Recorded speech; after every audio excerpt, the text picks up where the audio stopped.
Good evening, everyone. Thank you for attending the Monday, April 8th school board meeting here in Bloomington. All board members are in attendance. Please stand and join me for the pledge. I pledge allegiance to the flag of the United States of America and to the republic for which it stands, one nation, under God, indivisible, with liberty and justice for all.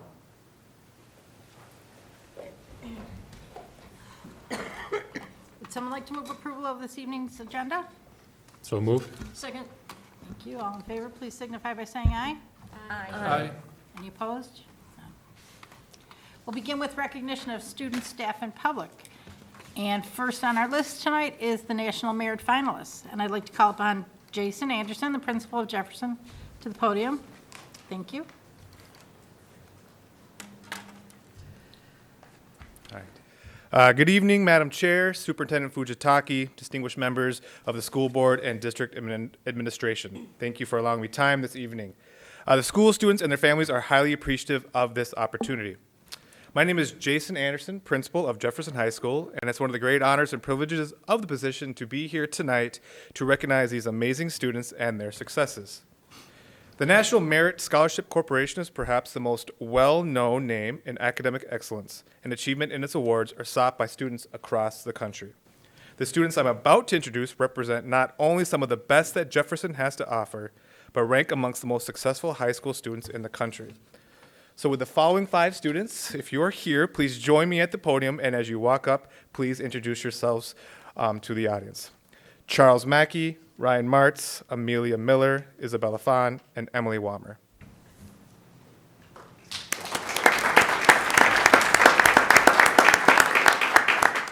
My name is Charles Mackey. Hello, I'm Amelia Miller. And I'm Isabella Fahn. All right, so these 5 in total students are among the top 1% of all high school students in the country, and they are continuing their pursuit of the National Merit Awards and scholarships. Bloomington Jefferson High School is extremely proud of all of these students, and we are thankful to them for their hard work and dedication, and to their families for their dedication and support. Good luck on your next steps, and congratulations on your successes thus far.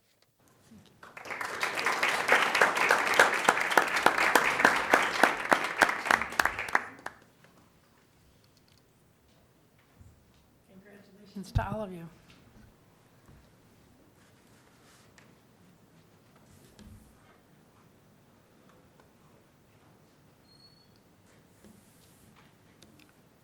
Oops, did we miss one?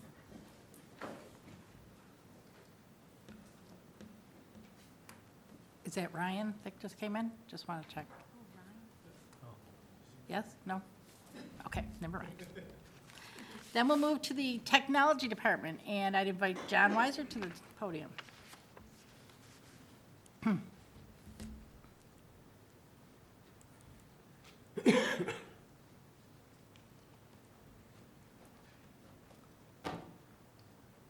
Good evening, Chair Bartolotta, Superintendent Fujitaki, board members.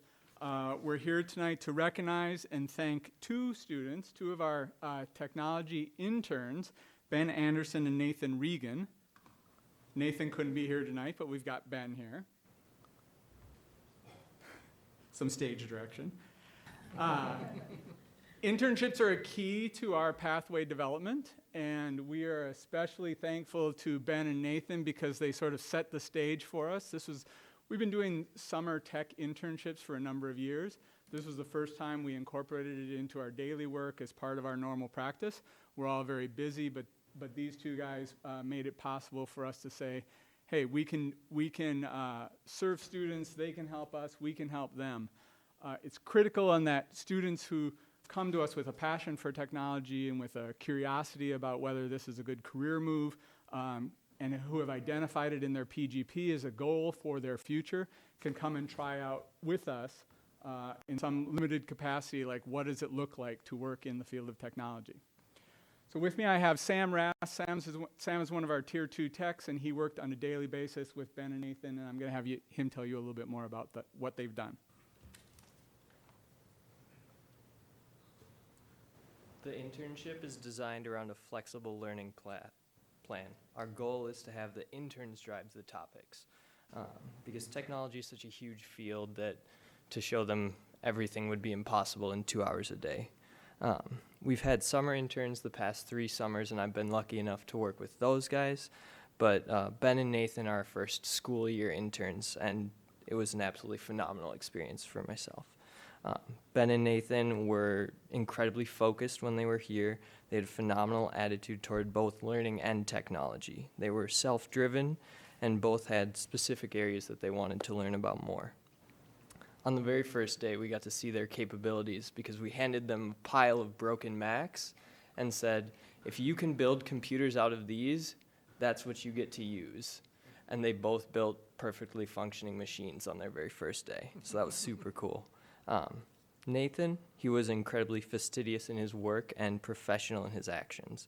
He worked efficiently and competently in every task that we put before him. He was probably 30 minutes early every single day, and he was always working and filled the downtime, if I didn't have a project for him, with more learning and more work.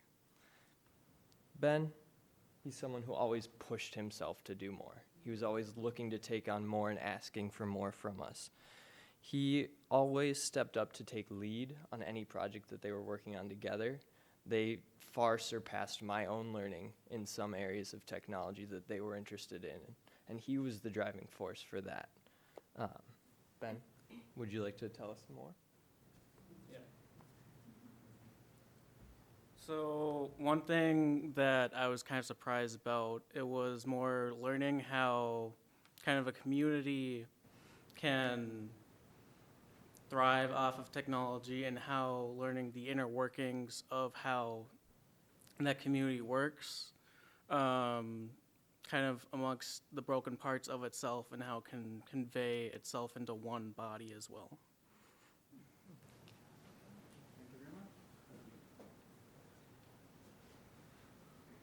Thank you.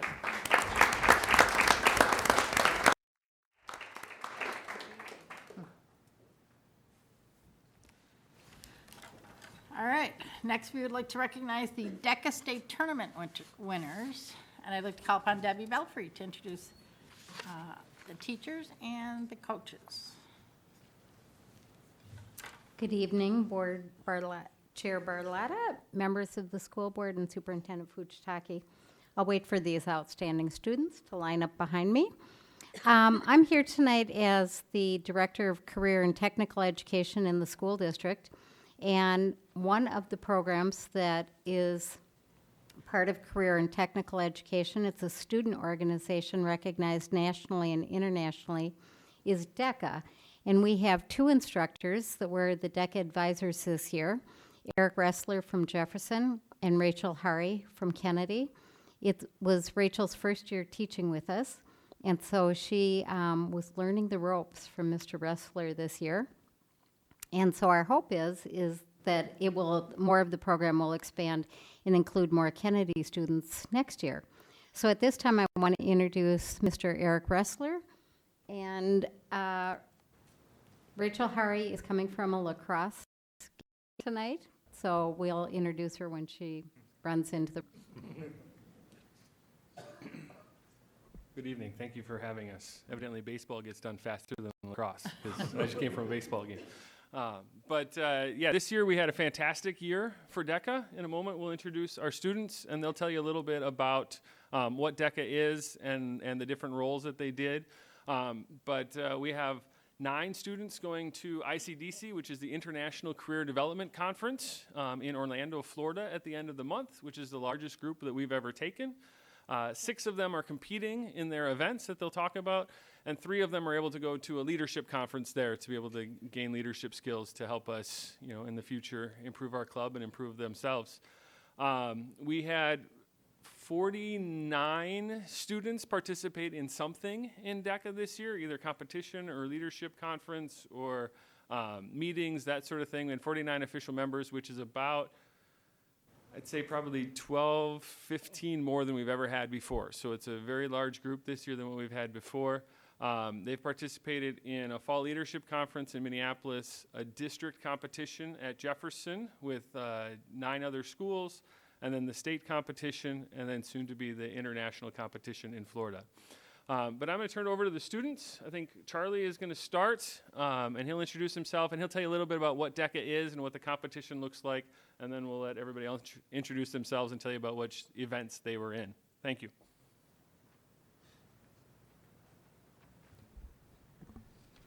So hello, my name is Charles Mackey. I'm the co-president of the Jaguar DECA chapter. So I'm going to start off with DECA's mission. So they state that their mission is to prepare emerging leaders and entrepreneurs for careers in marketing, finance, hospitality, and management in high schools and colleges around the globe. So in essence, DECA is a club that teaches kids about business through both competition, community, and then connections that they make with other students and business professionals. So the DECA organization as a whole is composed of over 215,000 kids with over 3,500 chapters from all around the world. And the main kind of events are at these things called conferences. So there's a district, a state, and an international conference, and the main thing that you do there is kind of compete with against other students. But one of the kind of more valuable aspects of those conferences are some of the speakers that come in to hear. So like speakers from Men's Warehouse or kind of national business leaders will come in and talk about what they do and get kids kind of interested in business. You get to participate in some kind of workshops occasionally, and then you also get to network. They have specific networking events so you can meet other students and you can also meet different business professionals. And then the kind of 2 main events for competitions are, first of all, role plays. So it's basically where you and maybe a partner do a scenario, kind of like a miniature case study, where you can act as some kind of role. So for example, like a marketing consultant, and you analyze and kind of plan through this scenario, and then you'll go in with a judge who also plays some kind of role, say like a CEO, and you get to kind of discuss the situation. You have like a professional intro, a professional outro. They ask questions of you. Then you get to end the conversation, and then later they'll give you some feedback on what you did well, what you can improve on, and then hopefully you get an award. And then the second kind of event is a prepared event. So it's where you kind of prepare ahead of time to do it. So it's some sort of usually like a presentation. So an example would be when you're like doing a startup business plan with like the judge being an investor who's interested in investing in a company, or a financial consultant with like some kind of client, or even like a sales demo with some kind of customer. And most students will compete at both in the district's tournament. So they'll compete at both like the role play and the prepared events, and many of them go on to the state level doing both as well. And then the kind of third component after those 2 is exams, and the exams generally measure just basic business concepts and vocabulary, and it really helps students learn to kind of speak professionally and intelligently with all these different kind of communities and business professionals, and it helps us kind of appear at least to know what we're doing. And some of the other opportunities just outside of the competitions, being able to get involved with like the school community. The first thing is being elected to an officer role. So these are leadership roles within the club where you kind of do administration and planning for some of the different meetings, and then you also get to do things like membership goals and kind of work on recruiting, like what we did this year. They also kind of govern some of the business ventures that kind of the DECA as a whole goes on. And it's a really good opportunity for students to learn about leadership. So some of those business ventures include like the Practice ACT, which was what we run every year, multiple times a year. We also hosted the now kind of defunct Career Day, which evolved and blossomed into the Career Spotlight Speakers series. So we saw progress there. And then we also run the school store. And the school store is really important because it's kind of representative of what we want to do as DECA, because it helps, because it's it kind of just showcases exactly what students should kind of want to learn about the business process. So every student who's in DECA is required to do at least a few shifts and get involved in the school store, and we work on things like distribution, we work on what to sell, how to sell it, promotions, different sales, things like that. And there's lots of rooms to experiment and really learn by doing, by getting involved with the school store, and anybody can get involved in that. And then the last thing I'd like to touch on, it's just if you're interested at all, there's a few different ways you can get involved. So the first is if you know any kids who are, school aged in high school and are in Bloomington, you can tell them about DECA and encourage them to get involved because it's a really great experience. And you can ask, Mr. Russell, you can ask me, you can ask any of the officers about it, and they'll say, they'll testify to their experience with it and how great of a program it is. And then the second kind of big way that you can get involved just personally is through judging. So DECA, kind of the judges are all basically volunteers, and DECA relies on volunteers to go and judge and staff all of these competitions, especially at the district level and the state level, and anyone with any kind of business experience is welcome. You don't need to be like a sales professional or anything like that. So feel free to contact any of us if anybody is interested and has more questions, but thank you.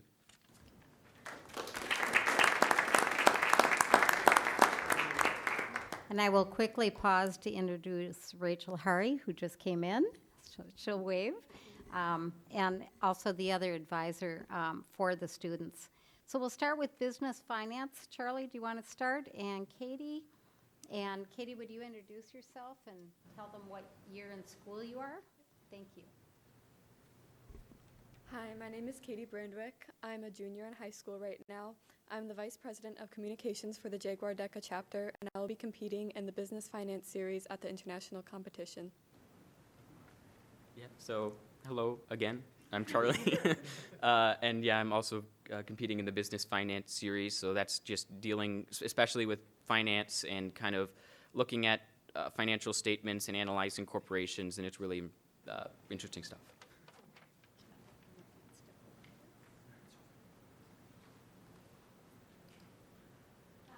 I'm Sophie Haddad, and I'm competing at the food marketing role play at the international competition. This is my third year in DECA, and I'm an officer, a co-president, specializing in the managing the school store. And I placed third. Yeah.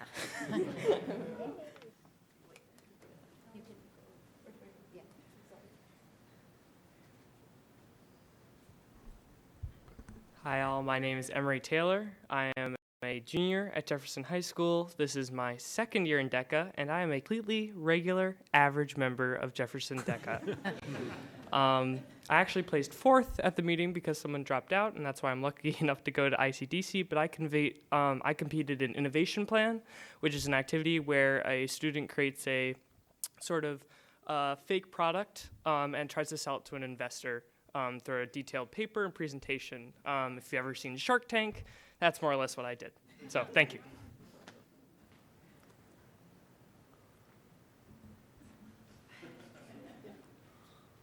Hello again.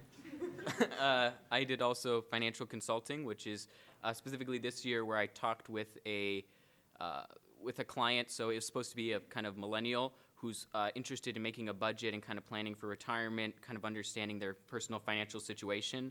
And that was also really fun.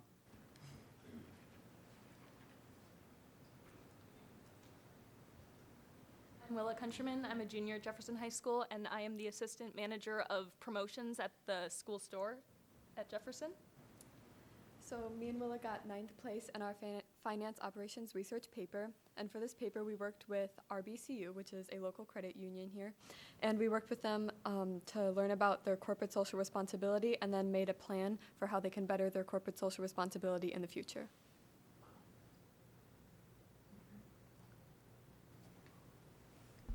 Greetings.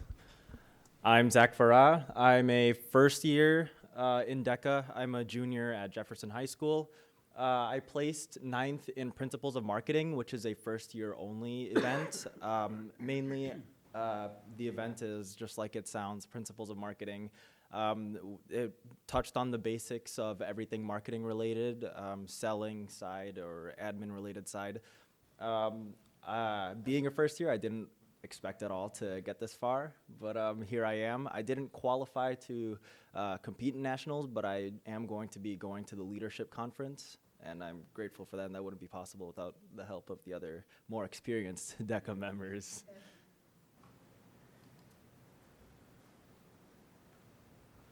Hi, I'm Eric Facera. I'm a junior in Jefferson High School, and this is my 3rd year in DECA. And so our school-based enterprise is a paper that we write to qualify for internationals about the school store at Jefferson. And this year it was about, I forgot. We had to talk about 3 standards that the school store meets and how we meet them.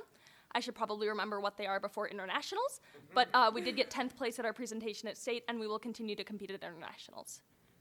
Yeah, so basically, I just wanted to touch base on the Jaguar House. So we are the 3 managers, and so the Jaguar House. This is our 2nd year in our newer location. We took the old yearbook room, and there's been a lot of architectural developments that have happened this past year. We got glass walls, we got mannequins, and all this fun hanging stuff, and it was super cool to see all the development. And through writing this paper, it's a 5-year, 6-year. It's a school-based enterprise is a 5-year round of different standards. So every year there's a group of 1 to 3 people that write the paper about different standards that are given each year. And this is our 3rd year, and we have gotten gold certification every single year, and we've gotten to compete at the competitions. This is my 2nd year doing it. This is both of their 1st year doing it, and we're just very honored and blessed to have done so well. Visit the school store. And with that, I'll let the students line up and get their certifications, and I'll introduce you to Rachel Hari, and she can wrap up this presentation for us, so you get to meet her this year too. Perfect. I'm going to raise this a little bit. Like they said, my name is Rachel Hari. I had to wear my badge just to show you I'm not a student. I am a teacher, advisor.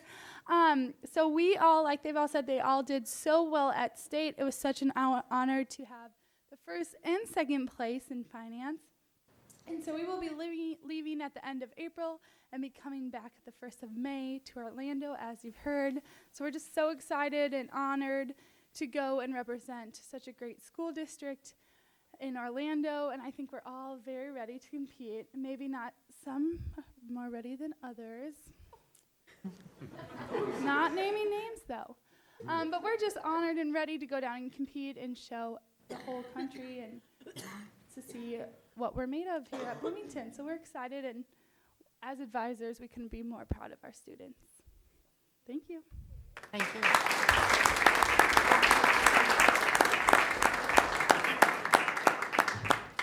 Thank you, and good luck to you in Orlando, and I hope Debbie will come back and report on your successes.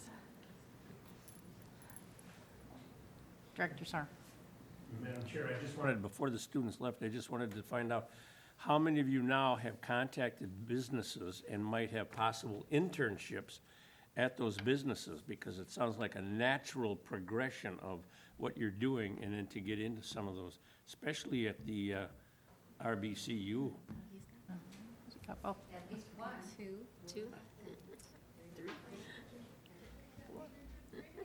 Well, worthy goals. So. Pursue those goals, yes. Thank you. Next, I would like to invite Rick Hoffman, our Executive Director of Community Relations, to step up and talk about our friend, the Donaldson Company. And I believe Principal Brian Klein from Oak Grove Elementary is also here, and many others.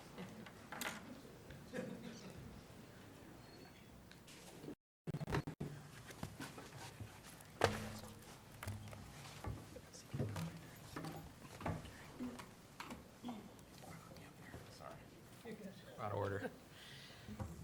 Madam Chair, Superintendent Fujitaki, members of the board and our viewing audience. Thank you for having us tonight. It's an honor to be here tonight and share with you. This is the fun part of our job. I'm going to share a few opening comments, and then we'll get on with our program.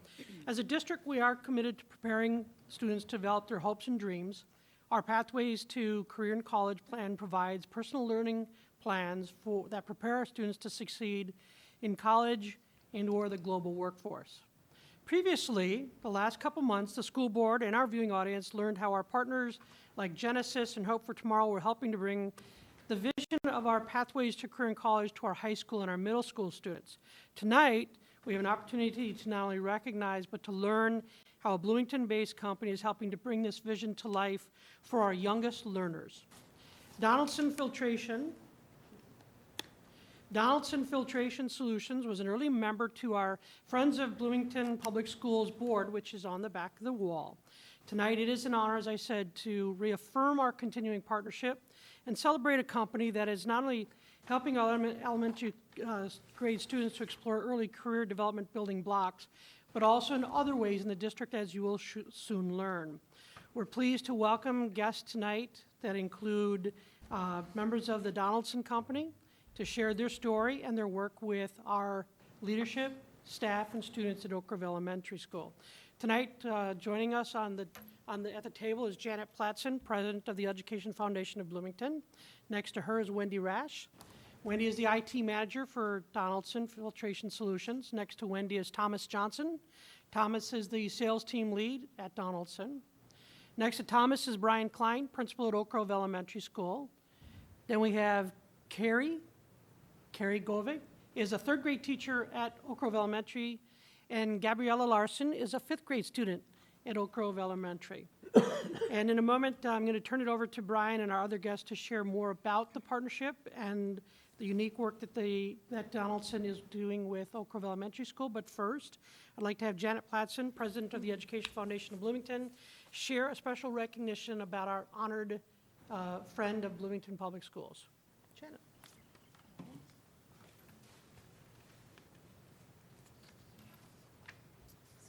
Chair Bartolotta and the board members and Superintendent Fujitaki, I am here, as Mr. Coffin said, on behalf of the Education Foundation to thank the Donaldson Company for their generous donation of $10,000 to the Education Foundation of Bloomington for scholarships. And scholarships is one of the 5 program areas that's led by the foundation. And in fiscal year 2018, we distributed over $40,000 between Kennedy and Jefferson high schools.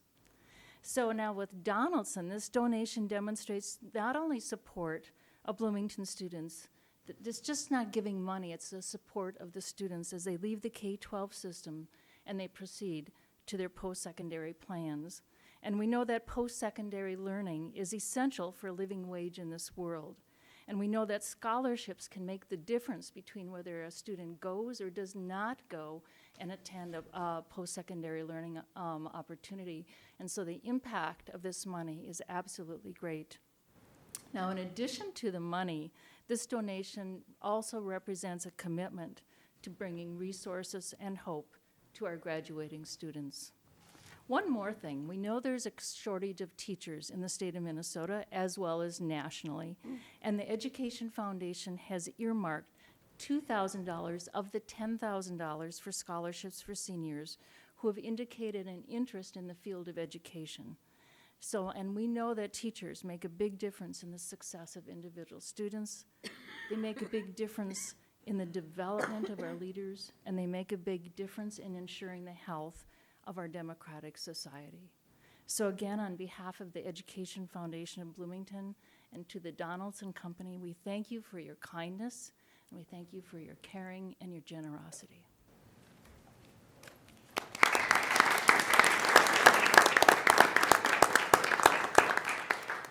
This time I'd like to introduce Brian Klein, principal of Oak Grove Elementary School. Hi. Thank you, school board, Superintendent Fujitaki, cabinet.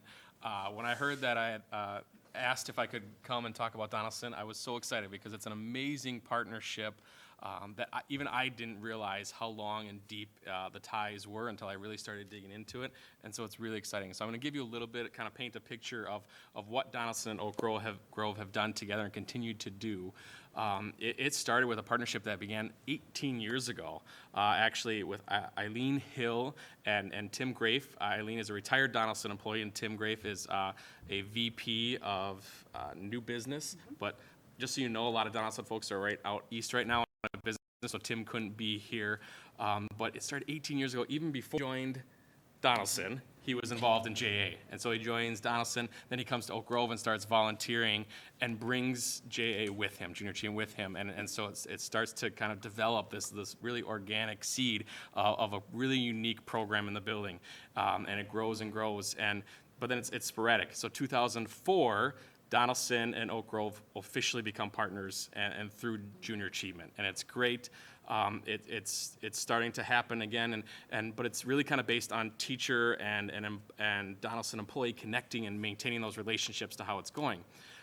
So I come into the picture in 2014, and my first year I see that this really unique thing is happening and getting really good feedback from teachers.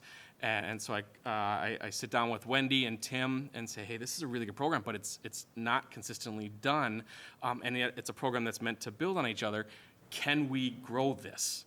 And Wendy and Tim say, you get the teachers, we'll get the volunteers. And so, right, so we both leave, we both come back. In a very short time, we're all on board, right? So then it becomes a K-5 program in our building, which is really what it's meant to be. And since then, it's been thriving. And right, every year we have it. And some of these relationships, you know, Wendy has worked with Carrie for 8 years, right? Every year coming in the classroom, and she's added a second teacher, Mrs. Sackerman, to the mix, a kindergarten teacher. And so it's really neat because the kids start to know these volunteers and Donaldson employees. Christy Erdahl has talked about Eileen as like a family member, knowing her for 18 years and their kids and her kids. And so it's been a wonderful partnership.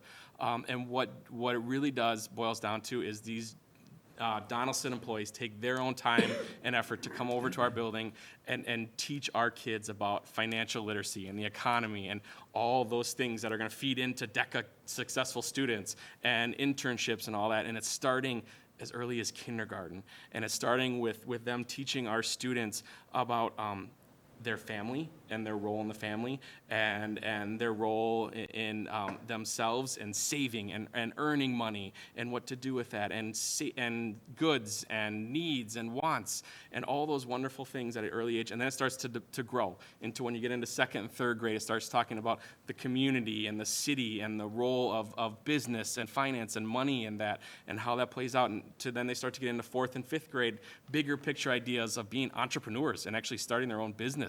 And how does that relate to an entire global economy and being successful? To a capstone project, which is called BizTown in fifth grade, where all the kids actually get to go and have their own little community, where they get to play different roles, everything from mayor to DJ, right? and they get to learn about these roles and try out for these roles and actually interview for these roles, and it's a wonderful thing. And they go and spend an entire day in this little micro economy society and learn all of the job skills and work ethic and commitment that you need to be successful in our society. And it's a wonderful program. We couldn't do it without Donaldson's support. We couldn't do it without their volunteers coming in and giving up their time and effort to go teach our kids. And I couldn't be happier, and Wendy knows this, that this is just anything I can do for them, I do for them, because they're giving a lot to our kids and teachers and community and all those things and tying to our pathways. We talk about career and college ready. We're building those skills starting in kindergarten. And that's really neat to see that then I envision Gabriella talking to you right now about JA, 5 years from now coming back and talking about DECA or her experiences in being an entrepreneur and in business. And so that's what excites me about this, is what we're doing with it now, but also where it leads kids on our pathways. So we'd like to show you a brief video about junior achievement. One of the things that I don't think we have a chance to do very well through the schools is really helping our children prepare for their future, understanding that the choices that they make now will impact their entire life. You know, if you look at the statistics as a country, we're falling behind. Financial literacy is something I think a lot of schools overlook. You know, I'm in my senior year and I've never seen anything business-oriented at our school. Where I was in my public school, there were field trips or a lot of actual experiences where you actually got to do the things that you read about in the textbooks. And a lot of what Junior Achievement provides is that practical application. Everyone knows the schools have become short of all kinds of finances, but more important is the shortage of adult role models, the feeling that teenagers really do belong in the corporate world because they're given support, and that's what JA does. Junior achievement brings a real world perspective. Then having really engaging, outgoing JA volunteers come in and not necessarily teach us out of a textbook, but teach us from personal experience. I see the benefits for them. I see how it prepares them for society and prepare them to go to college or prepare them to actually open up their own business. So when you consistently go into class or you interact with a youth and you showing them that you care, man, it's sometimes it's tenfold worth more than money. And JA's focus on financial literacy, the work readiness, and the entrepreneurial, all those are skills that any company really would value in a future employee. But it's also a way for employees to give their mind and their heart, if you will, what they're passionate about. It's challenging and invigorating, and the interaction with the kids is so positive. You can tell that you've made an impact. I want to help other kids that were like me that didn't really know what to do, but had an idea. I want to show them that, okay, you have something, now let's take it further. You can take it from a dream to reality. They gave me the opportunity to tell the people that told me I can't, that I can tell them I can.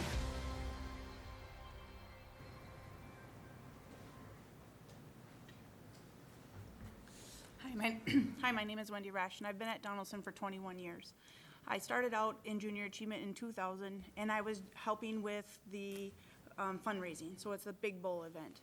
And then in 2011, I started working inside the classrooms.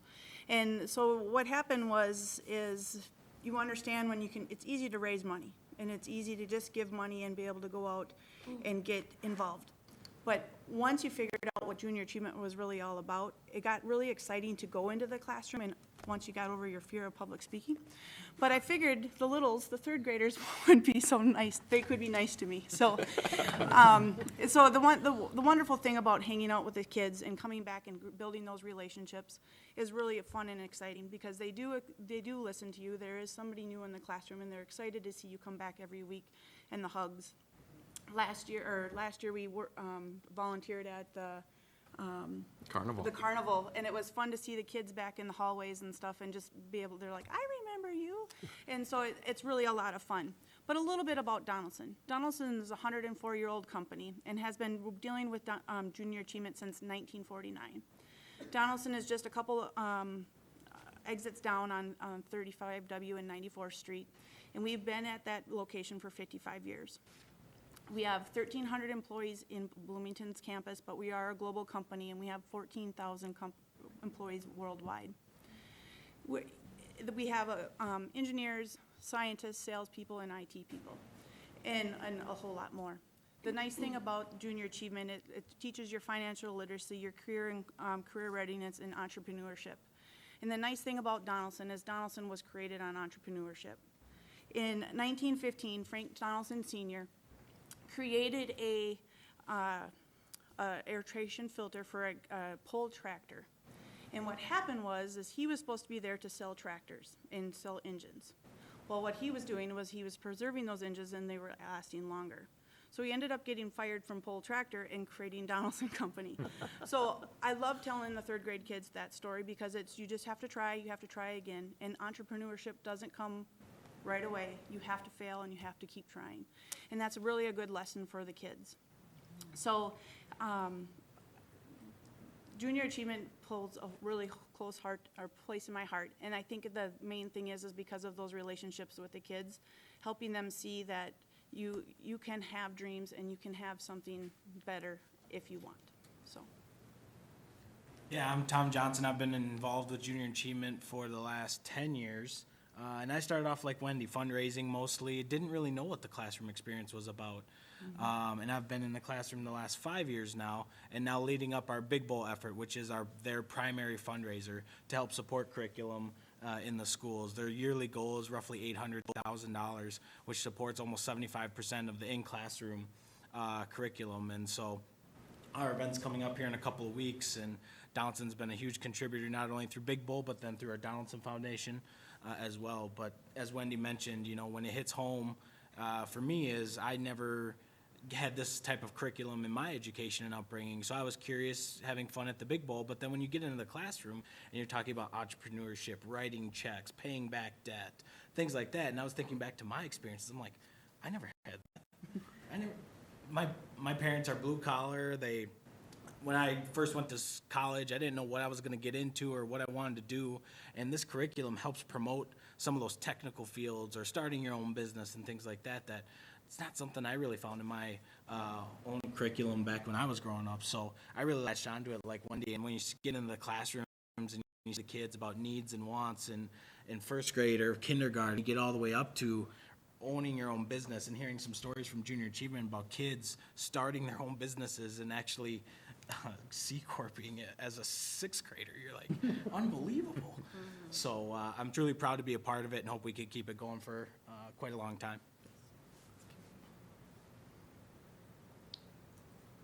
So JA BizTown is, like Brian said, is the capstone up through 5th grade. And BizTown is, Junior Achievement has a new building now, and it's on St. Paul. And it's really a place to go, and it's a really cool place to go to experience the day in the life of a city. Your 5th grade class is going to be running the whole city. You're going to have the mayor, and like you said, the DJ is like the hottest job to get. But I worked in it one year, and I was part of the newspaper. Yes, the newspaper. At least they did when I was there last time. And it's how much work to have to do in a short period of time and trying to keep them on track and so that they know what tasks they have to do before they can get paid, before they can pay their bills, before they can eat. I mean, it's just amazing to see what they can do. And so this year, again, we're sending volunteers from Donaldson to go join Junior Achievement and BizTown with Oak Grove this year. So we're really super excited about participating with them again this year. Kari. All right, hi, my name is Carrie. Did you want to talk about the middle school or the other stuff? Sorry, go ahead. Yeah. Oh, Finance Park, I'm not 100%, I don't actually deal with that piece of it, but Finance Park, so Junior Achievement does go from K through 12. And so that's the nice thing about it, is that it does build on it all the way through. And then Finance Park is really for the middle school and high school students to really go and really dig deep down into the finance career. And so it's a separate, it really is what it's trying to do, is just encourage kids to go to college and how they can get there with finance. Hi, my name is Carrie Govig, and I am a 3rd grade teacher at Oak Grove Elementary. And I have been very fortunate to work with JA for close to 16 years, and I've loved it every single year. And I especially loved it working with Wendy. She is fantastic. It's a great partnership. I look forward to her coming every single year. We've become friends, and she does a great job not only bringing the business world into our schools and seeing a business professional, but also she is a great teacher as well, even though she was nervous at first. She brings financial literacy alive to the students, and it's like a passion of mine for children to be financially literate. And so they do absolutely learn about what it's like to be an entrepreneur, not going to BizTown at 3rd grade, but actually learning how to market and create a business plan on paper. They also have the job of learning about savings. They learn about spending through credit, debit, how to write a check, even though it's kind of a dying art, but learning how to write a check and keep a check register. And they learn about cash. They also knew this year, they've kind of been updating some things, and they have these great videos that talk about how to spend money and how to be a responsible citizen in your community. And they've added charitable donations this year, and that is fantastic. It's really sparked a really great desire in my children to want that to be a part of their literacy as well, is donating and helping others. And so I love that addition that has been added to it.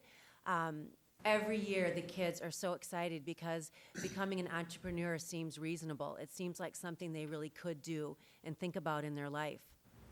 And The vocabulary is rich, it's very meaningful, and there's lots of hands-on activities for the children. They play games with using money, engaging videos. They get to, like I said, select a business to try to create and market it and come up with a budget and all of those various sundries. And it feeds, like you said, it feeds each year to get a little bit more and a little bit more. And it does lead up to BizTown. And I have been fortunate enough to be also a 5th grade teacher. And I went to BizTown, I want to say 6 or 7 times at least. I haven't been to the new building, however, because I've been in 3rd grade for a while. But when I did go to BizTown, one of the great things is they also have a very engaging curriculum. We don't just show up at BizTown. We have at least a minimum of 6 weeks of a very rigorous curriculum that we go through, teaching children how to be good marketers, teaching children how to be financially responsible, teaching people how to keep registers and check, for banking purposes. The children actually have to make their own products for BizTown, and they have to sell them and figure out what's a reasonable price. So they learn about supply and demand, and they learn all these great tools, what actually goes into making a company. How much do you pay your employees so that you can still make a profit, but yet keep people working there for you?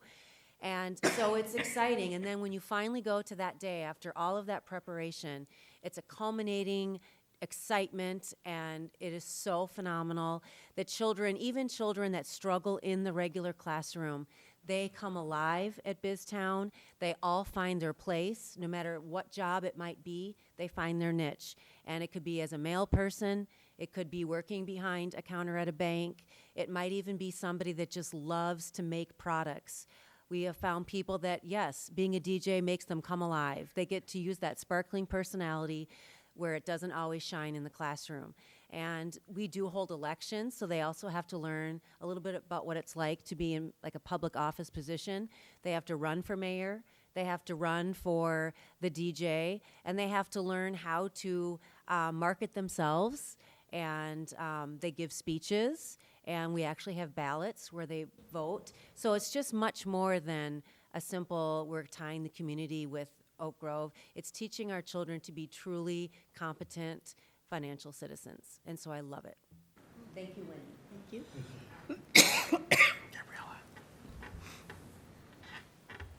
Junior Achievement has been a really fun way for us students to practice team building and problem-solving skills. One Junior Achievement activity that stands out to me was when we got to work together and learn how to run a business. This was a good opportunity to learn how money and business work.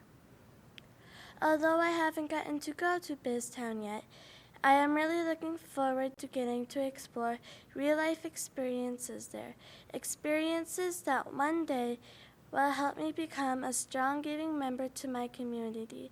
For that, I am very grateful, and I thank you for helping to make it possible. You're there. Thank you. Then here's the formal presentation part. We welcome questions, comments. Start with Director Bergstrom. Yes, well, first of all, thank you for coming tonight. Thank you for being brave and speaking into the microphone. Gabrielle, I have a question for you. Yes. Can you do me a favor and just grab that mic, cozy right up to that? There you go. I'm wondering, all the stuff that you've learned, do you bring stuff home and teach it to mom and dad? Most of the time. Most of the time. So this stuff that you're bringing home that you're learning in school may be stuff that they've heard in a different way, or maybe they haven't even heard it? Cool. How does that make you feel? It makes me feel good that I can teach my parents something new. That's really cool. You think maybe sometime you want to be a teacher? Oh, look at that. Or a banker? You could teach banking. Great. Thank you so much. Thanks for being brave, Cabby. Director Sorm. Yeah, this is really, really good to know, knowing so many people from Donaldson for so long. I've been in the community for a while, too. So you go into a classroom 5 weeks every day, or just Nope, once a week? It's one session a week for 5 weeks. And Okay. it's anywhere from 30 minutes to 45 minutes, depending on the age group. So you pretty much have your curriculum established so that when you do go in there with the teacher, it's a block of time that you both work on for the students. And then as they go through up to 4th, 5th grade, and then it said BizTown's 6th grade. Now, is there any effort working with the middle schools? So there are some conversations happening about, is there an ability to keep this moving up through the ranks? Absolutely, because it's great. I mean, right, BizTown is our 5th grade capstone, but like you saw, the program does continue. So it is something. That said, it does already feed into some of our existing financial literacy or financial planning and things that our district already offers at the middle school and high school level. It's just not necessarily through junior achievement, but those courses do exist at the secondary level. It just, we don't have those at the elementary level, so this is our way to get our kids that exposure before they have, or so they don't have to wait till middle school and high school to take those classes. And that's good. It's so nice to hear, if I'm out of it, the resurrection of junior achievement. You know, it was strong for a while, then all of a sudden there were some other programs, and now it seems to have been, especially with your effort to go into the schools and work with them, and there's still a lot of programs around. You know, the chamber does some efforts to do it too, but thanks a lot, and it's. Yeah, and I definitely want to thank Brian for that, because ever since he became the principal over there, he really has helped driven that and helped support us to get into the classroom, so I really appreciate that. Well, and I can't say it's more than just giving money. It's giving time and effort and like their personal experiences and professional experiences to come in and share those stories with our kids and to build a relationship so the kids see them in the hallways and they know them, and it's just it's wonderful. And sometimes there's even two, right? I've been in classrooms where there's been two because maybe they're more comfortable having two volunteers leading a group of kids, and the teachers are always right there, right next to them to help make sure to manage the class and support, because they're not trained teachers, but they come in with a wealth of experience and knowledge, and that's what they are teaching our kids. Wendy's really good at it, though. I did start out with a partner, though. You don't need, now you're training them. Yes. I have to say that also we have economic standards that we have to teach our students, and junior achievement wipes out almost every single one of those standards. So it is a great way to partner and cover those standards. Thank you. Did you? Go ahead. Yes, and I was just going to comment on that how a program like this is really great when it supports the standards that we need to meet by the state. And I know that actually there was a bill introduced this year about developing greater financial literacy among students. And I know that even banks in our community see this need, and it's wonderful that if we can start students young and they become aware of these things, then it's not new to you when you turn 18 and you're on your own. So I really appreciate that partnership. I'm excited that kids are enjoying it so much, because when you see it as a game, it's not just, and now we will study economics, it becomes real, and that's what we need it to be. So thank you very much. Thank all your volunteers. I will. You Thank know, just really appreciate the investment in our community. And then, are there any other schools in the metro that you work with? So Donaldson, we adopted Oak Grove, and so our focus is Oak Grove for the in-classroom. There is a JA in a day, which will do junior achievement, all 5 lessons in a shorter period of time. And so we have been working with a Hmong Charter School in Brooklyn Center to help them do junior achievement as well. But they chose the JA in the day, so you don't really get the relationships with the kids and coming back. And that kind of helps because it is across town, right? But it's nice that we're only a couple exits away so that we can really make sure that we have that relationship with the kiddos. Terrific. Thank you. Yeah, thank you. Thank you. Anybody ever? Do you have another one? I was just going to say, just one other final comment that I have too. Isn't it kind of dangerous to teach all this economics and finance to the kids so they go home to renegotiate their allowance, some of the other things that they do? Wow. You always got to be careful of that. But, Gabrielle's parents have a boat, so she must be teaching them something, right? It's wonderful, and again, we can't talk enough about how important it is to build these basic things of saving and spending and value of things, and like Ms. Govig said, to add that piece too about giving and charitable donations too, to recognize that this isn't just about your money and my money, this individualistic world we live in, but it's also about giving back, which is what Donaldson is doing, right? I mean, they're giving back to us so we can do this and teach our kids. So it's just, I can't say enough wonderful things about JA and Donaldson bringing it to us. It wouldn't happen without them. So they're an amazing, amazing community partner. Thank you. Thank you. Oh, did you have a question? No? Okay. Thank you again. Thank you.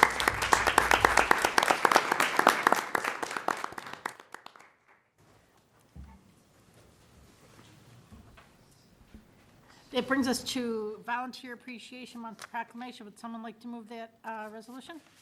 Madam Chair, Please. resolve the School Board of Independent School District 271 adopts the attached proclamation declaring April 2019 as Volunteer Appreciation Month in the Bloomington Public Schools. Second. Thank you. I'll read the proclamation and then we will vote. Whereas the care, commitment, and hard work of our world-class, diverse volunteers have made our schools more effective places in which to learn, and whereas volunteers have enriched and expanded the learning opportunities available to learners of all ages and abilities, and whereas volunteerism is a living lesson that embodies a spirit of giving and a spirit of lifelong learning, excuse me, and whereas we wish to celebrate the many gifts of the thousands of volunteers contributing to this for children, youth, and adults, now therefore, we, members of the Bloomington School Board, proclaim that April 2019 be observed as Volunteer Appreciation Month in the Bloomington Public Schools. Is there any discussion? Hearing none, all in favor of this proclamation, please say aye. Aye. Aye. Any opposed? None. At this time, I would like to call upon Debbie Belfry and her friends. Thank you. Chair Bartolotta, members of the school board, and Superintendent Fujitaki. We're very happy to come to you once a year and talk about our volunteers, both in the Volunteer Connection Program, which serves birth to grade 12 in Metro South. And so Kelly is also here and will speak to that program too. I'd also like to introduce, almost everybody knows her, but our placement specialist extraordinaire, Sue Martell. So she's here tonight too. What we want to do is talk to you a little bit about what volunteers bring to Bloomington schools. This year we've had 477 volunteers come through our process and placed in 503 academic placements in our schools. And you can read all the different programs where we have volunteers in all of our schools, and the appreciation that we have for each and every one of them, and the partnerships that we have with them and our principals in those different buildings. And so tonight's a perfect example of how we use volunteers in so many different capacities and different ways in Bloomington schools, whether it's with our students at DECA or junior achievement. So we're very happy to say that we have a strong program in Bloomington. We are moving into our 25th year of the Volunteer Connection this year in 2019-2020, and are very proud of that.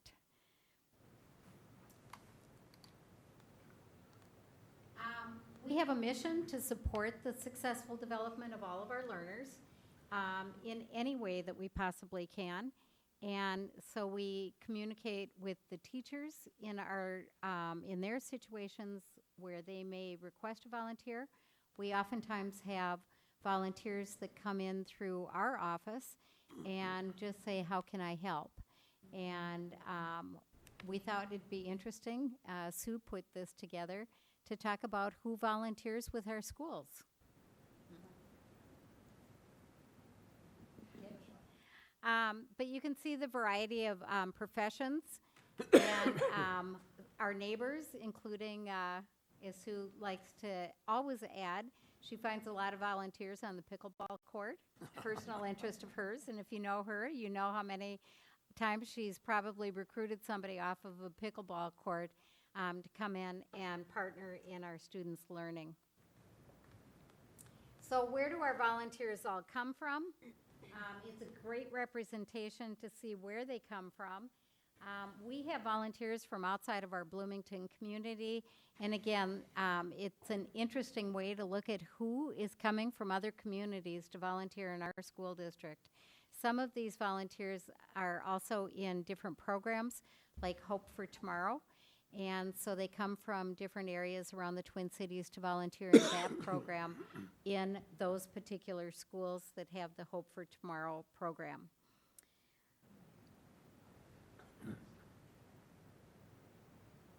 We have a lot of volunteers that come in through our community partners and our faith communities in Bloomington.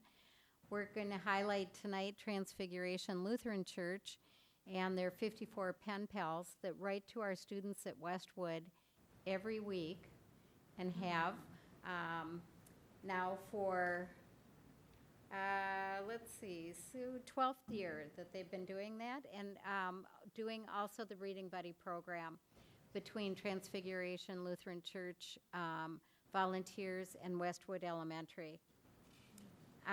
So we have dedicated volunteers that also read with 22 students continually throughout the year. They sit in proximity close to each other, and it makes a wonderful working relationship between Transfiguration Lutheran Church and Westwood Elementary. We also have started developing a partnership with a program called Upworks, and it's their Enriching Schools program. They have a new executive director, Ken Norman, and they've been very active in reaching out and networking through their organization to partner with Bloomington schools. This year, they have started in specific programs, and they're doing a Breakfast Buddy program at Valley View Elementary, where Upworks helps find those volunteers, brings them to us. They get processed through our system, and then they go directly to be breakfast buddies over at Valley View. And then there's a program called Connections at Normandale Hills Elementary that Upworks has started.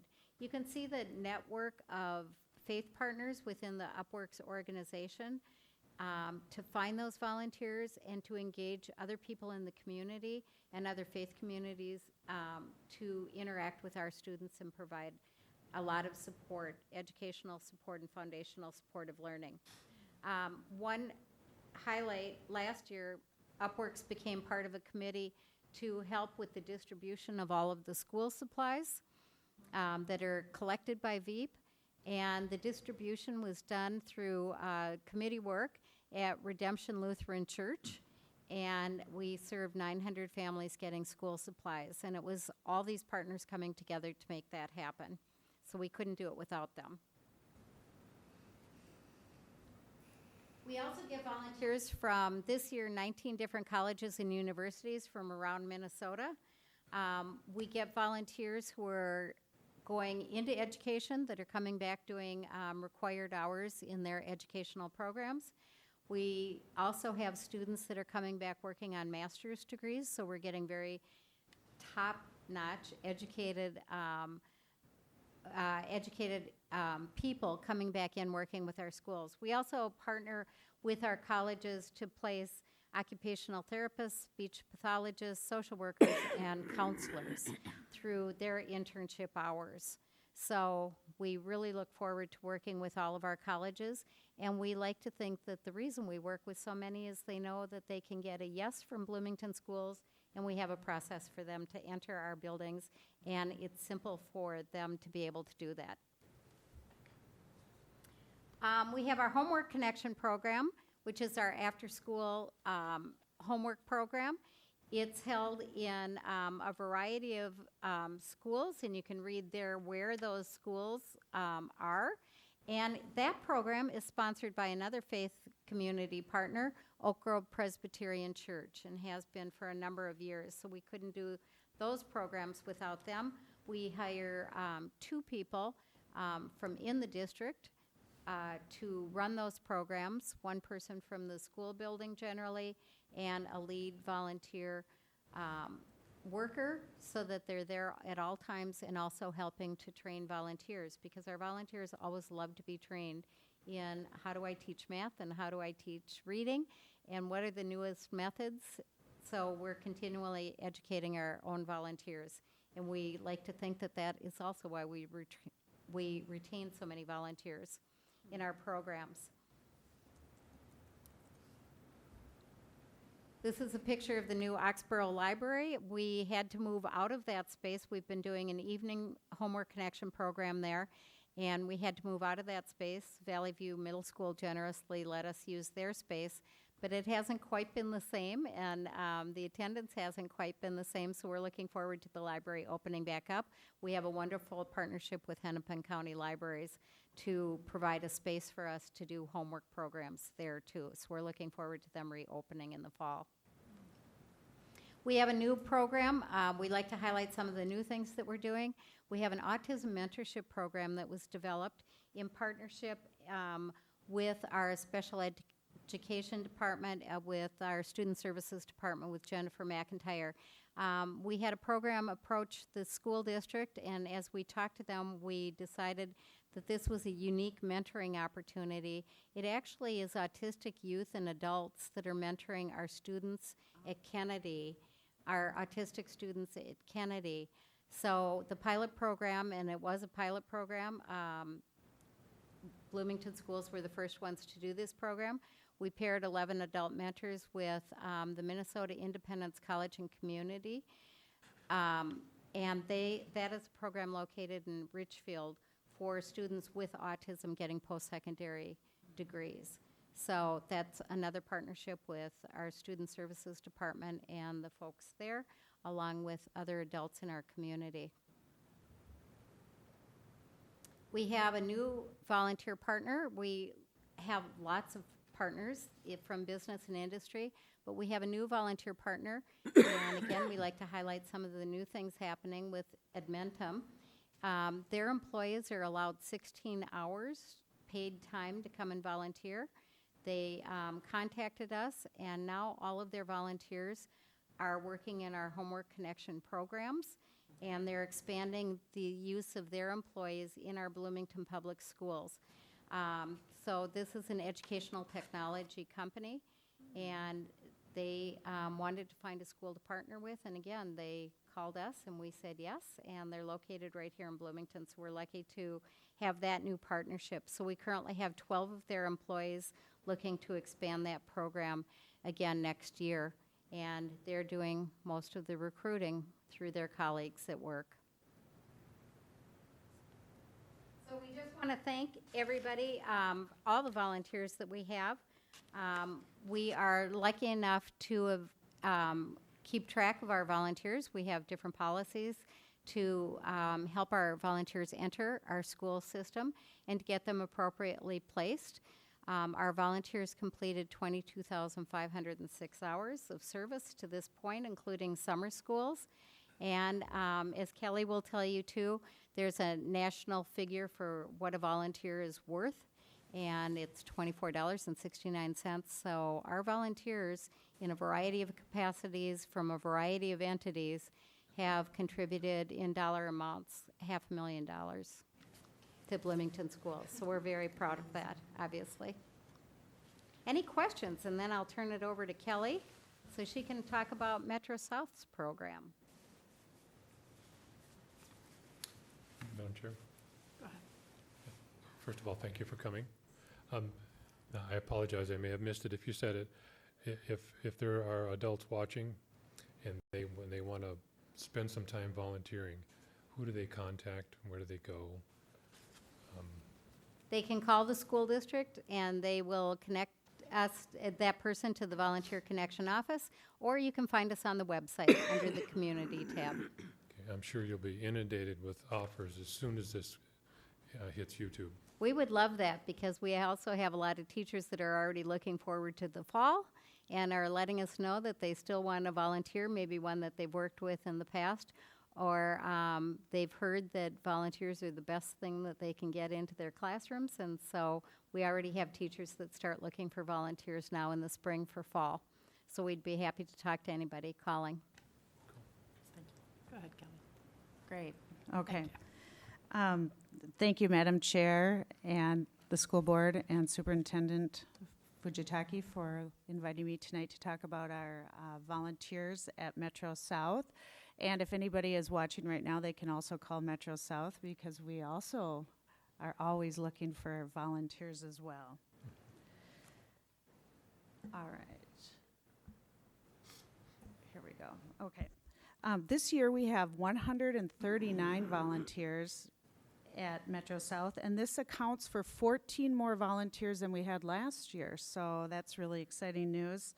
Our volunteers support adult ESL, GED, adult diploma, career pathways, learning exchange, and some of our labs at 8 different locations. Last program year, volunteers gave 6,373 hours of their time to our program. And here's an example of some of our volunteers working with our basic ESL students. Many of these students came to Metro South with little or no knowledge of English, and many have never attended school before. So these are very, very lowest level learners that we serve at Metro South. This class is Tuesday and Thursday from 9:30 to noon. And there's 1 teacher and 2 volunteers who work with the students. And the students work on speaking, reading, writing, and listening, and work on the computer as well. So they're learning English through a variety of modalities. And new this year is our Tuesday and Thursday afternoon math class. And this class is a self-paced math class that covers addition to decimals for adults. Our students have a wide range of math abilities, and this lab type setting allows for our students to work at their own pace and at a level that is appropriate for their math skill ability. There are about 25 students in this class, and we rely heavily on volunteers to work one-on-one or in small groups with students to give individual attention. And they need this individual attention a lot of times just to understand the English, the language that goes along with some of these math skills as well. So a lot of students are at a different pace, like I mentioned, and some of them are moving very slowly through some of the content. So they really do forge a nice relationship with a lot of the volunteers, and they're very appreciative of the work that they do for them. And here we also have a CTEP and an Opportunity Navigator. They're AmeriCorps Vista volunteers who receive a stipend for their work, but they enhance our programming, and we are so grateful to have them. The CTEP works with teachers and students, and she helps teachers with resources to help Metro South students become computer literate. Students prepare to pass the North Star Digital Literacy modules or exams and assessments that are recognized by employers. So they appreciate the extra help as well because they can go into a work situation with some digital literacy skills, and then they can demonstrate that by the certificate that they receive from passing the modules. The Opportunity Navigator, who's down on the bottom, Jessica, she works directly with students to help them to prepare them for the workplace. She helps with job searches, with filling out applications, with cover letters, with resumes, mock interviewing, and interview preparation about what to wear, how to approach an interview, about being on time, about writing a thank you after they are done with the interview. So a lot of cultural competency as well goes along with that. And then we also have volunteers from the community at large. These volunteers here are the League of Women Voters, and they have made several visits to Metro South, and the one nice thing that they do is they teach students about what it's like to live in a democracy, how important it is to vote when they have the opportunity, and then they also register the students to vote if they are eligible as well. And these pictures here are of the volunteers that came ahead of the fall 2018 elections. So they also answer a lot of questions about voting and what the process is like and what it's like to go to the polls. And as Deb mentioned, the value of volunteer time is enormous. We can't thank our volunteers enough. They often tell us that they get more out of volunteering than they feel they're able to offer. And if you would put a monetary value on the time our volunteers give, for Metro South alone, it is equal to $157,349. And this is calculated by the independent sector. Metro South would not be the excellent program that it is today without our volunteer support, and we do truly appreciate what anybody can give, and even the smallest amount of time makes a big difference. So thank you. Thank you. I don't have any questions? Go ahead, Director. The Tuesday, Thursday morning program for The math? or in the afternoon. Yes. I mean, they go in the morning for whatever classes. English language, Then right. do they stay again? Yes, Some they of the do. same ones, so they can be there all day, Tuesday and Thursday. Right, Plus exactly. other students, other days, different programs. Right. So it's almost full-time student. It is, and we also have a reading lab as well on some afternoons also, so a student can be there from 9:15 all the way through to 2:15. And if anybody's going over there, don't go over there around 8:45 to 9:15 because it's too crowded. You'll just get pushed out of the way. It's never too crowded. There's a lot of parking over by the library. Yeah, that's and the it's other nice. spot. Yeah. It's nice to walk now. Maybe not on Thursday, but do encourage you to come by. Anybody's welcome to stop by. We really do like our visitors, and I know some of you have been there, so you're always welcome. I just wanted to thank you for your work, and for mentioning it, but your work in arranging the Autism Mentorship Program and helping with that. You know, I was approached by the Autism Society wanting to know if this was something that they were looking for a school district to partner with, wanting to know if this was something that we could do, and, you know, I had no idea if it was something we'd actually be able to pull off, so thank you for your work and Jennifer McIntyre's work to be able to pull it off and have this first in the state, I think, program, so thank you for partnering. I just have to add, it was really a pleasure to go over to that community college in Richfield, and we did the process that all volunteers go through with the application, the background check, and how to fill the forms out, and the orientation. And it was a lovely group of young men and women, and they were so passionate about this opportunity to be mentors. Yeah. And it really was enjoyable for me also. Thank you. Great. Anyone else? Hearing none, we thank you, and thank you for volunteer proclamation, accepting the proclamation.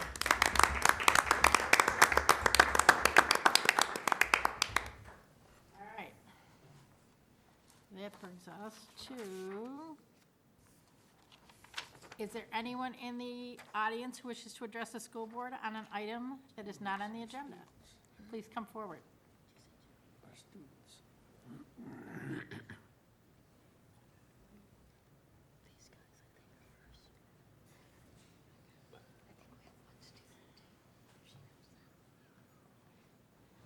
Please state your name and address for the record. Thank you.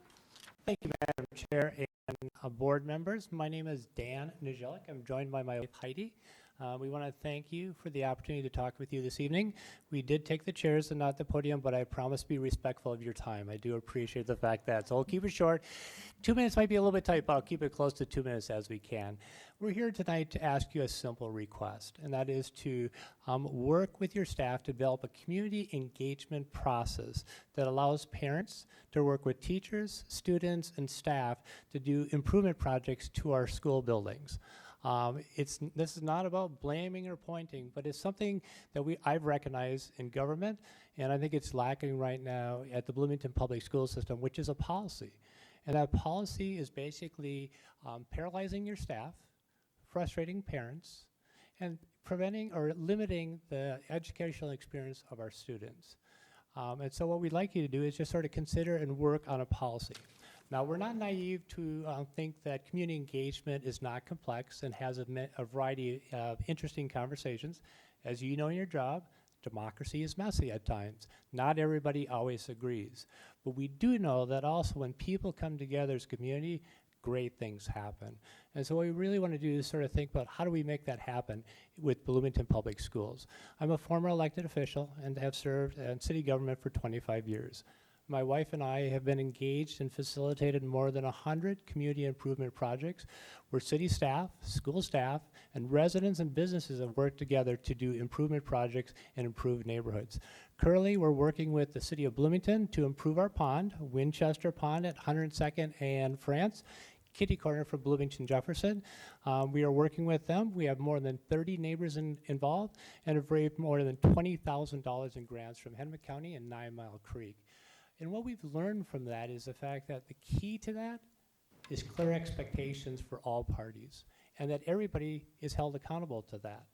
That's where a policy is so critical, because what we see, and I see on a daily basis, is why government is afraid to engage residents is you get into a situation where somebody expects something and you can't deliver it, and then it's a problem and everybody backs away. If there are clear expectations on the community, as well as staff, and we hold ourselves accountable, there's nothing we can't accomplish. And so we have presented to you, and I believe is forward to you in your packet, a proposed community engagement policy that we really ask that you look at. I think it would bring great success to the Bloomington public school system and the things that we can do working together to make this school district even better. With that, we'd also ask that you pilot it with a project that we have been working on for the past year. My wife came up with the idea. She is our neighborhood gardener, house gardener, and community gardener, and is doing a school grounds improvement project on Bloomington Jefferson parcel. Not on the fields, but on the eastern portion the eastern portion or some other part that is not sports related. There are a lot of grounds around Bloomington Jefferson that are simply grass. And so we propose the idea of let's look at doing a project to improve the green space. Because studies show that students' performance and behavior is enhanced when they're exposed to a natural environment. Studies show that sustainable landscaping decreases the chemical exposure to students and increases the quality of water. Studies show, just like you heard before about financial literacy, that kids involved in environmental programs develop environmental literacy. So they are part of making our community a better place into the future. And we know we have many environmental challenges before us.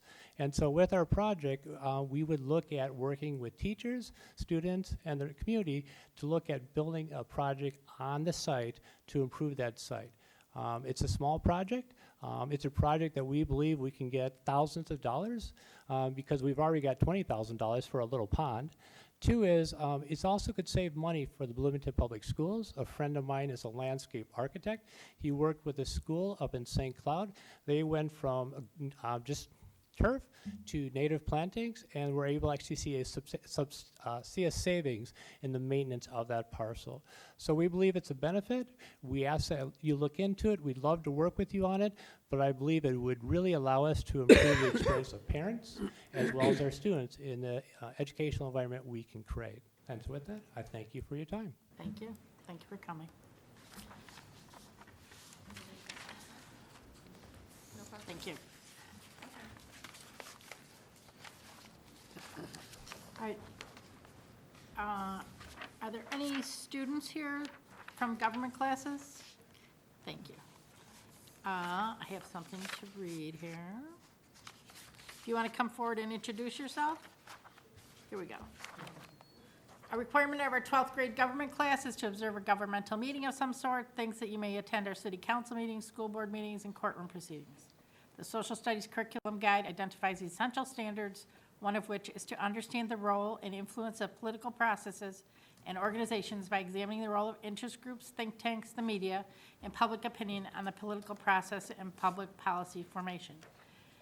So, after 1 hour, which you've already been here longer than that, you can get a signature from someone on over at the administration tables, and to prove to Mr. Storley you're here. Sounds good. So just a little introduction. My name is Natasha Richter, and I'm a senior this year at Jefferson.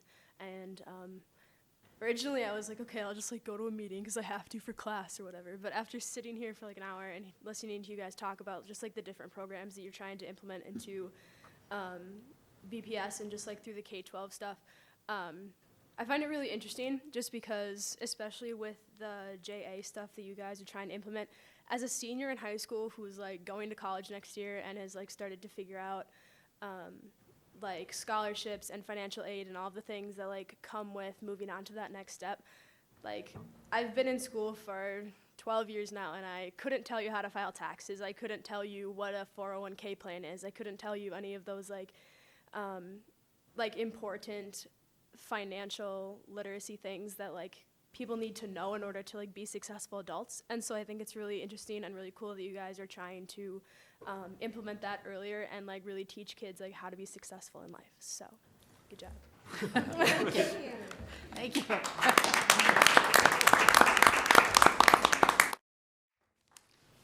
All right. Makes it all worthwhile. And you can come back anytime. Yes. That brings us to Part friends. A Yeah. of our agenda. Would someone like to move Part A? So moved.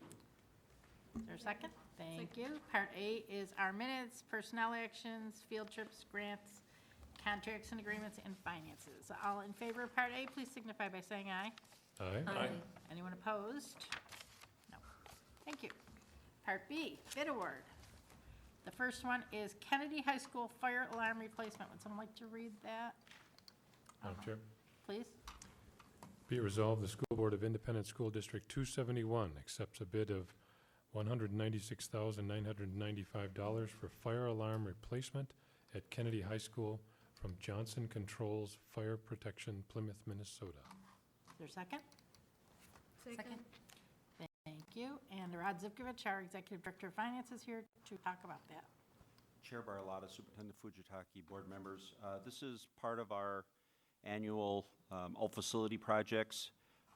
The board has approved over time different projects, mainly our big project at Valley View Middle School this summer and next summer.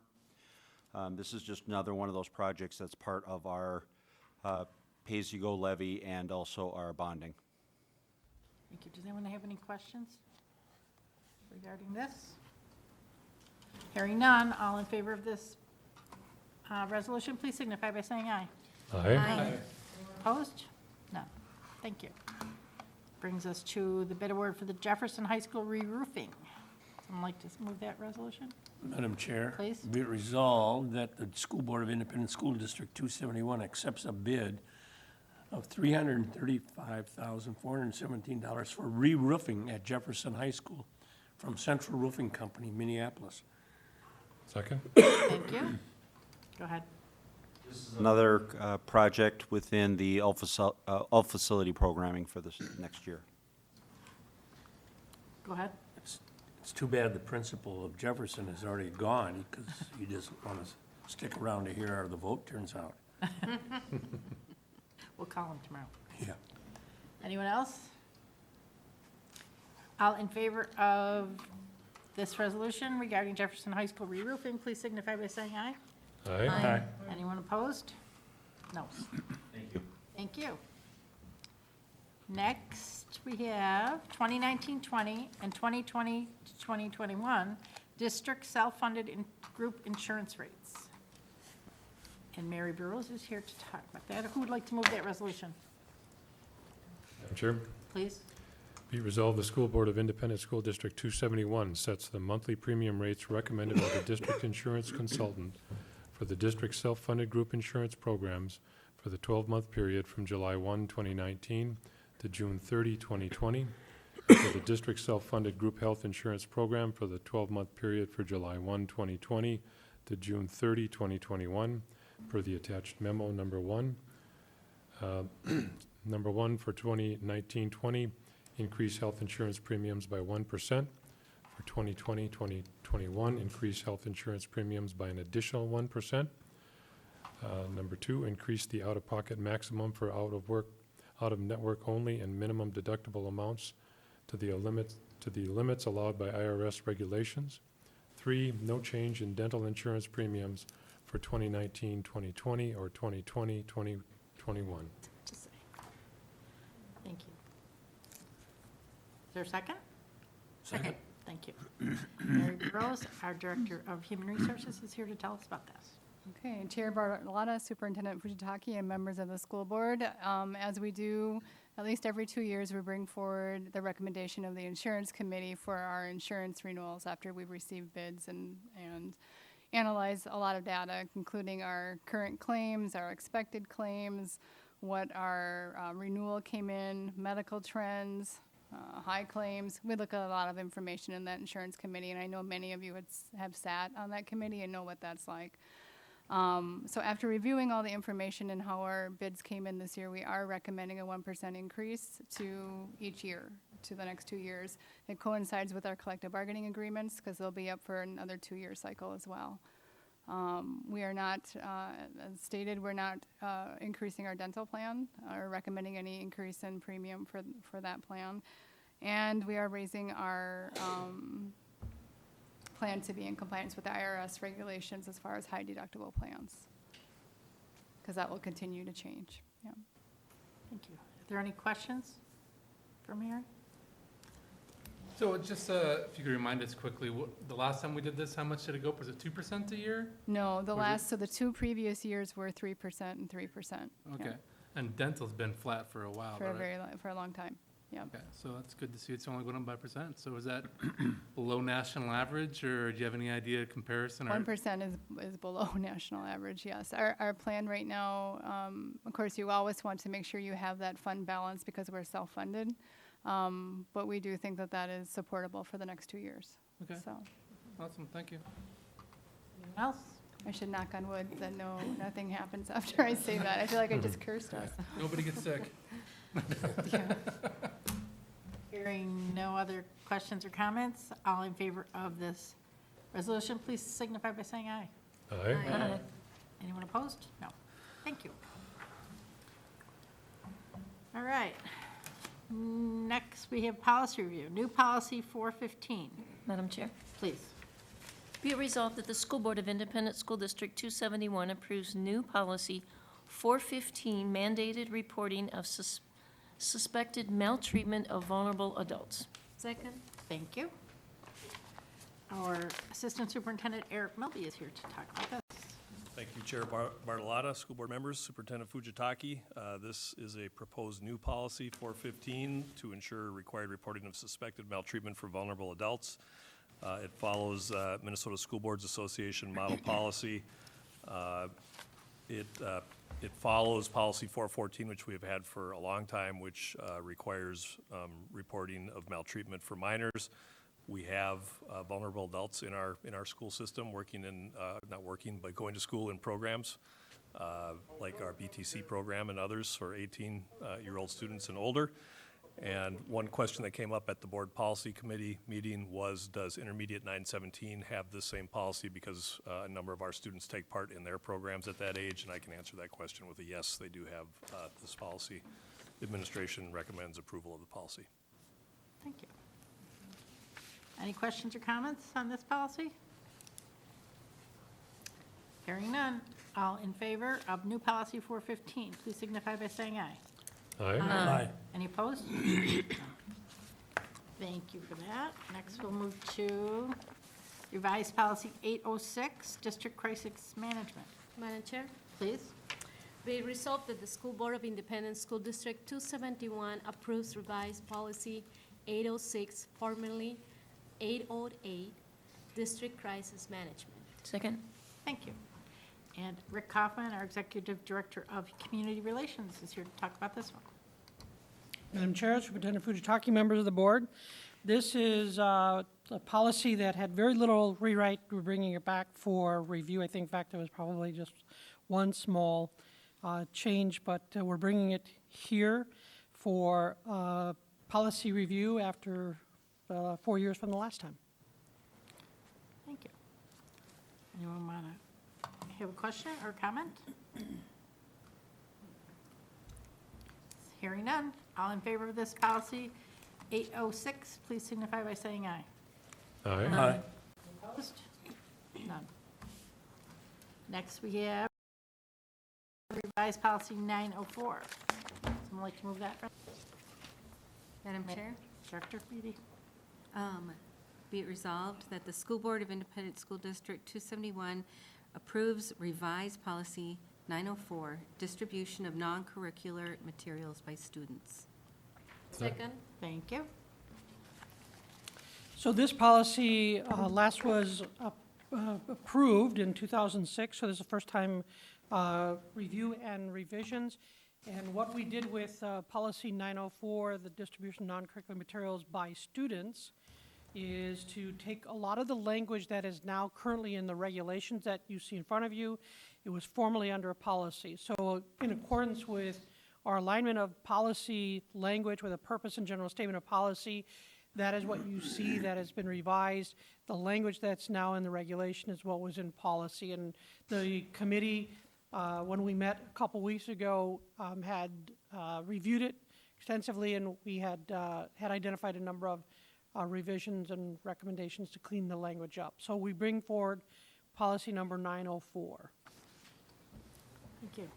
Anyone have a question or comment? Director Zorn. As part of the policy committee, every once in a while, we have one that has several pages, and we just really have a good time and good discussion going through the red and lined out stuff in order to make sure that we do get a nice, good, complete policy. And this is one such case. Thank you. Anyone else? If I can make one note on this. Policy 904 has to do with student distribution of non-curricular materials. 904.1 is persons that, residents and others that we addressed, that I think the board reviewed 2 years ago now, when we went to the Peach Jar, the e-flyer management system, so. Thank you. All in favor of revised policy 904, please signify by saying aye. Aye. Any opposed? None. Thank you. And one more policy. Revised policy 915, working relations between the district and law enforcement authorities. Would someone like to move that? Madam Chair, Please. be it resolved that the School Board of Independent School District 271 approves revised policy 915, working relations between the district and law enforcement authorities. Is there a second? Second? Thank you. Mr. Kaufman. This one was last adopted in 2000, so we're bringing this one 19 years later for a routine review. This, too, we did some language cleanup with respect to, again, a policy that aligns with our current practice of a purpose and general statement, and then moved a fair amount of the policy language into the regulations. Along with this, we clarified those interview processes that take place between, in some cases, law enforcement and our schools. We asked our principals at the secondary schools, particularly Mr. Anderson and Ms. Campa, to review, as well as members of the Bloomington Police Department to review the policy. And based on some of the revisions that they had recommended, some minor revisions, brought that back to the committee, and the committee also reviewed and provided some minor revisions to our recommended approval. So we bring to you policy 915, revised policy 915. I just might add, these policies from the policy committee have been reviewed by our attorneys, and so it's, everything's pretty up and up. Very up and up, I'm sorry. Better than pretty. Is that a technical term? Yeah, legal Oh, term. okay. Anyone else? Madam Chair, just Please. quickly, if I may, I'd just like to say thanks to the aforementioned policy committee for the work that they do. They work these over pretty good before they bring them to the table, and district personnel as well. Rick had mentioned that police and law enforcement were involved in this one. There's a lot of information that is contained in this. There's a lot of conversation that goes into this before it comes to the board. And I just want to acknowledge the people that do that work behind the scenes. Thank you. Anyone else? Hearing none, all in favor of this policy, signify by saying aye. Aye. Anyone opposed? None. Thank you. All right, that brings us to board member reports. Director Bennett. Since we're talking about policy, I'll just go ahead and Please. mention that the policy committee did meet, and we only had 4 policies, but we met for, I don't know, hour and a half, hour and 45 minutes, so there were some heavy policies with a lot of discussion, and that takes our total to, I believe, 24 policies thus far, and our goal was 20, and we are meeting one more time, so Way to go. let's see if we can get to that 30 mark. Might be a little much, but anyway. And also, before this meeting, we met with the Bloomington School Advisory, Student Advisory. I'll get that name correct one of these days. And we met with the middle school and high school, because it's the time to talk about VEEP, because our VEEP food drive starts on April 22nd. So I want to thank Kyle Nelson from VEEP, along with Molly Lewick she's the PTSA president, for them coming and having their time to talk to our kids, try to rally them up to get them energized about doing the VEEP, the food drive. One of the interesting things that was mentioned was that VEEP just finished their month-long food drive, and Kyle, who was talking, said that our 1 week of our Bloomington food drive surpassed what they were able to do in an entire month. So it is very critical to their survival with our food drive. We usually do about 75,000 pounds, which is a lot of food. So looking forward to that.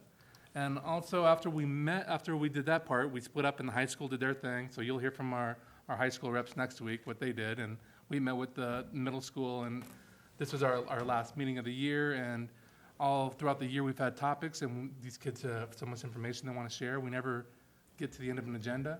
So it's kind of like the catch-up day. So we were able to take all the questions that we didn't get through and get to those ones, talked about summer plans and what they're going to do when they're out of high school, and if they have, aspirations of going to college or career, and just talk about some of our career and college academy and different programs we have in Bloomington. So it was fun to wrap that up, and that concludes my report. Thank you. Madam Chair? Sure. If I sneak in there. Let's see, Nellie and Beth and myself had the opportunity to go over to the MSBA Advocacy Day at the Capitol. That was interesting. There were, probably, I'm just going to guess 50 people in the room, school board members from around the state. We heard from the Lieutenant Governor, the Commissioner of Education came in and spoke briefly. One of the things that we learned, and I rounded this number off, there were approximately 5,100 pieces of legislation that had, at that time, this was 3 weeks ago, been proposed or offered up. Of the 5,100 pieces of legislation, approximately 450 of them had something to do with education. That's about 9%, and don't quote me on the fractions there. But it was interesting to see that almost 10% of the proposed legislation had to do with education. So it was positive. It was a positive day. I'm thankful for board members in all 331 school districts around the state for their advocacy for their students and staff. 917, I'm on their calendar committee. We met last week, worked out sort of the logistics of next year's calendar, and it's really, really interesting to see the folks. There are members from each bargaining group that come in, and we sit down and we have pages and pages and pages. And for those of you that don't know 917, there's 9 member districts. Bloomington is one of the 9. And we have to try and put together a calendar that comes as close as possible to all the other 9 districts. And not all 9 districts have the same days off or don't start the same day. So it's really, really an interesting conversation to see how this happens, how they're willing to trade half a day here for half a day there. And does this work, does that work? And the conversation moves fluidly across the table, and everyone's there with a shared goal, and that goal is to make sure that they come out of there with a calendar that works, but they don't have to go back and rehash it. So kudos to that particular committee, and just the tone and tenor of that conversation was very pleasant and interesting to be a part of. And last but not least, somehow or another, I finagled out an invitation over at Washburn Elementary to be part of their Pennies for Patients program. That was the last day.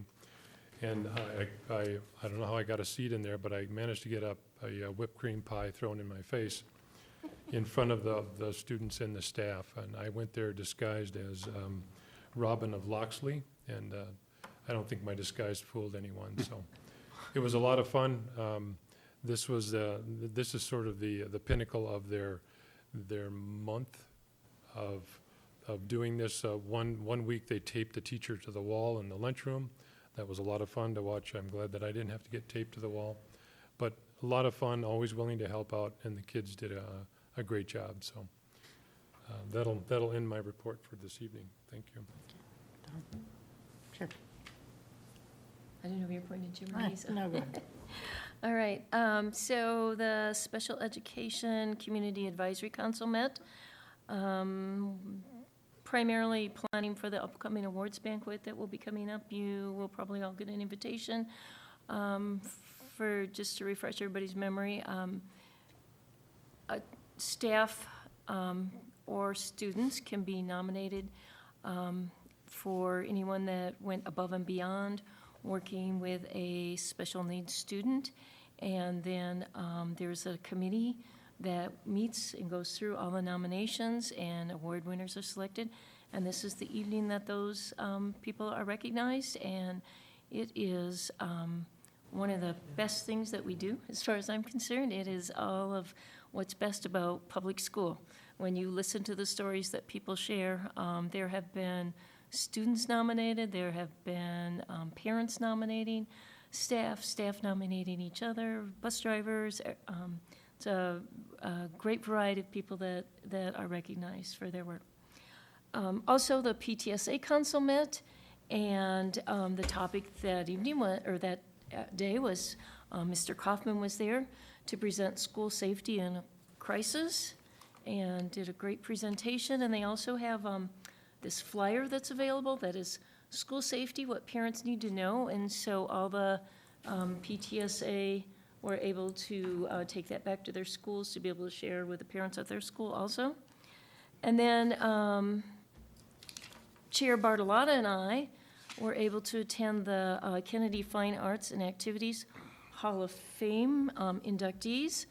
And there it was Matthew Dimmick and Jim Graff who were inducted. And I thought how fitting that we had all this thing about volunteers. That's exactly their work on behalf of the show choirs at Kennedy. So they were both recognized for all of their volunteer hours there. And it was really nice to hear their stories. And they have done, they do everything from plan the gold competition to painting sets. So it was really nice to see them recognized. And then, of course, we got to stay for the wonderful concert. So it was a great evening. That's it. Thank you. Thank you. Anyone else? Go ahead. Well, I've been doing a lot of things. And Nellie and I actually extended our day at the Capitol and did a lot of walking and attempted to meet with each of our senators and some of our representatives. We did get to speak with Steve Elkins regarding the funding that is needed to be increased to keep up with inflation. And it was a good encounter. It was a good conversation. And we had hoped to be able to talk to both Melissa Halverson-Wickland as well as Melissa Franzen. And I still have not been able to meet with them, even though I've requested it several times. I've been spending time writing letters to our legislators and trying to communicate our needs as a district and regarding the financing. So right now, the omnibus bill is being discussed in the Senate. It was passed in the House. And so I'm following that as we go along. I hadn't heard anything updated as of the time coming to the meeting tonight. I also had a great opportunity, and Dawn, weren't you there too, at the Wizard of Oz, Oak Grove? I don't think so. Who did I run into? Nellie. Nellie. And Nellie's son was in it. And it was just great. It was so much fun. And I just have to ask, when I watched that, is this really middle school? Because the program is just so outstanding, and the talent was so prominent, and just really proud of them. The costumes were great, so just really fun. I have been busy attending other policy committee meetings, insurance committee, the Bloomington Student Advisory Committee. Love talking to those students and getting their perspectives. And we talked about summer jobs, and also we asked each one what they planned to do, what their desire of a career was. And we had several in the medical field, which was very interesting, and all but one. They really had a picture of what they wanted to do. And I thought that was kind of unique, and also it's probably something that our personal growth plan is helping them to focus on more. Also, I went to the State of the City luncheon, and it was good to hear about some new developments, because now as things happen, my family will go, oh, I didn't know that was happening. I'm like, oh, yeah, it's happening. Sorry, I didn't tell you. We also were blessed to have Cambrio sing from Kennedy. They did an excellent job. I was just beaming, and our own Allie was there. Singing, and she sat at the table with me. It was just delightful. I also met a woman who is head of a new multi-unit housing, and they have some unique features there, and they have an area that they'd like to be able to display some of our Bloomington students' art, and also potentially have them paint a couple of murals in a couple areas. So I thought that was a really great opportunity too, to meet someone, and she was really not sure who to talk to about it or what to do. So there's people in the community that really do appreciate the talent in our students. I also went to my first District Educational Diversity Advisory Council, DDAC, where we're working on how do we bring together students of color with students that are white, and how do we integrate that. And so we have another meeting in May, and at that meeting we need to come up with a plan for the next few years and be very intentional. And so I'm hoping to see some creative thoughts, and I really enjoyed being among those that work with our students of color and specific needs. And so it's a new opportunity, and I'm thankful for it. Thank you, Madam Chair. So starting with tonight, I guess, I, just like Director Bennett mentioned, I was present in the Student Advisory Council meeting. Very nice to be able to hear from the students, and very interesting to see their perspective of what their present is and what their future might bring. In relation to the Wizard of Oz, it is really nice to be able to have my very own Munchkin and Flying Monkey. Those two roles fit him just fine. Those were perfect for him. Yeah, once again, students, and not only our students, but our staff members were part of this, putting this play together. The teachers, our music teachers, directors they just do a wonderful job. Very talented professionals. In relation to the MSBA Day at the Capitol, as Director Bibi mentioned, we had the opportunity to stay and also be present in the Education Committee meeting, which was very interesting to see the dynamic, what takes place there, the decisions that are being made there. Some of those decisions that you kind of go, what, how did that happen, and what about that bill, something in relation to even having sunscreen put in the backpack for the child when the child goes to school. Anyway, those were the kind of conversations that were taking place there.